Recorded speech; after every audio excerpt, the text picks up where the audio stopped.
اسلام میں طہارت کو یعنی پاکی کو اتنی اہمیت کیوں دی گئی ہے؟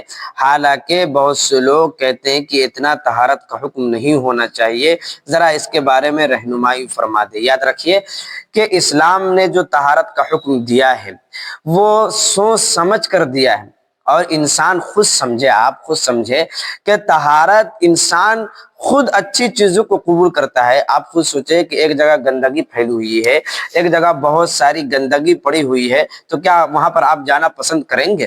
نہیں کریں گے کہ بھائی وہاں پر سے بدبو آ رہی ہے، ناپاکی ہے وہاں پر۔ تو آپ کوئی بھی انسان کی فطرت میں ایک چیز ہے کہ وہ اچھائی کو قبول کرتا ہے، اچھائی کو اور اچھی چیزوں کو، اچھی باتوں کو یا اچھی عمل کو قبول کرتا ہے، اچھی جگہوں کو قبول کرتا ہے۔ اگر ناپاکی کا حکم دے دیا جاتا اور پاکی کا نہیں دیتا، انسان کی فطرت کے خلاف یہ بات ہو جاتی ہے۔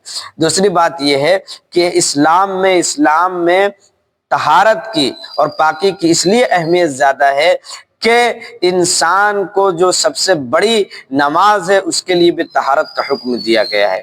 کیا کہا گیا ہے کہ مفتاح الصلاۃ الطہور، کہ صلاۃ نماز کی کنجی جو ہے وہ طہارت ہے۔ اور اسی طریقے سے ایک اور حدیث میں آیا ہے کہ لا تقبل صلاۃ بغیر طہور، کہ بغیر طہارت کے کوئی بھی نماز قبول نہیں ہوتی ہے۔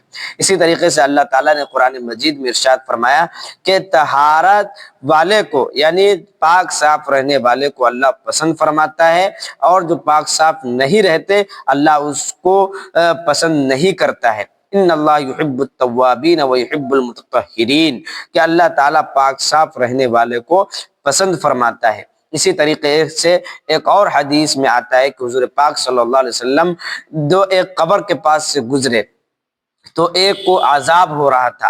ہمارے نبی صلی اللہ علیہ وسلم نے فرمایا کہ جانتے ہو کہ اس قبر والے کو کیوں عذاب ہو رہا ہے؟ تو آپ نے فرمایا کہ اس قبر والے کو عذاب اس وجہ سے ہو رہا ہے کہ یہ دنیا میں پیشاب کے چھینٹوں سے نہیں بچتا تھا۔ بتائیے، صرف پیشاب کے چھینٹوں سے نہیں بچتا تھا تو قبر میں عذاب ہو رہا ہے۔ ایک اور حدیث میں آتا ہے کہ سب سے پہلے قبر میں پاکی اور ناپاکی کا سوال ہوگا، پاکی اور ناپاکی کے بارے میں پوچھا جائے گا کہ تم پیشاب کے چھینٹوں سے بچتے یا نہیں تھے۔ اس طریقے سے بے شمار احادیث میں آتا ہے کہ پاکی، اور ایک اور حدیث میں آتا ہے کہ آپ صلی اللہ علیہ وسلم قبر کے پاس سے گزرے تو آپ نے دیکھا کہ ان کو قبر کا عذاب ہو رہا ہے، تو آپ نے فرمایا کہ یہ چغل خور تھا، یعنی یہ چغل خور تھا۔ تو پتہ یہ چلا کہ چغلی اور پاکی اور ناپاکی سب اس چیز میں آتی ہے کہ اگر آپ پاک صاف نہیں رہتے ہیں تو ہو سکتا ہے اس کی وجہ سے آپ عذاب قبر میں مبتلا ہو سکتے ہیں۔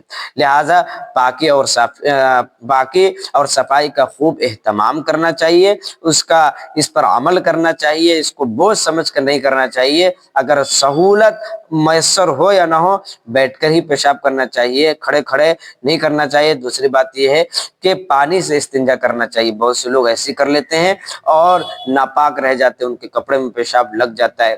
لہٰذا ناپاک لوگ کو کبھی بھی اللہ قبول نہیں کرتا، اور دوسری بات یہ ہے کہ ناپاک لوگ پر ہی پھر جنات اور بھوت کا اثر ہوتا ہے۔